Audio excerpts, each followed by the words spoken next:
திருவல்லிக்கேணி பார்த்தசாரதி கோயிலில் பல்லக்கு வெண்ணெய்த்தாழி பவனி வெகு விமர்சையாக நடைபெற்றது.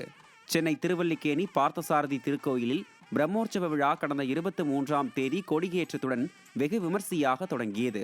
இந்நிலையில் 8ஆம் திருநாளை ஒட்டி பல்லக்கு வெண்ணெய்த்தாழி பவனி கோலாகலமாக நடைபெற்றது.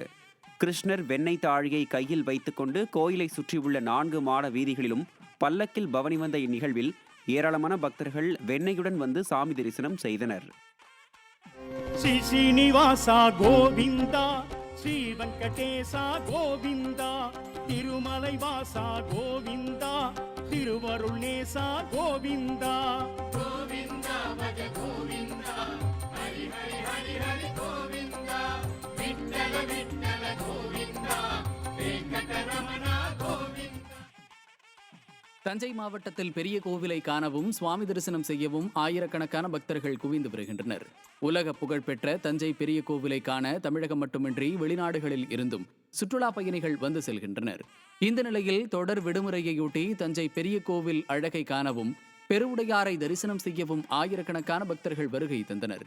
மேலும் நீண்ட வரிசையில் காத்திருந்த பக்தர்கள் பெருவுடையாரை தரிசனம் செய்தனர். விழுப்புரம் மாவட்டம் அரகண்டநல்லூர் அருகே ஸ்ரீ திரௌபதி அம்மன் கோவிலில் சித்திரை தேரோட்டம் வெகு விமரிசையாக நடைபெற்றது. சித்திரை திருவிழா கடந்த 14ஆம் தேதி கொடியேற்றத்துடன் தொடங்கிய நிலையில் முக்கிய நிகழ்வான திருத்தேரோட்டம் கோலாகலமாக நடைபெற்றது.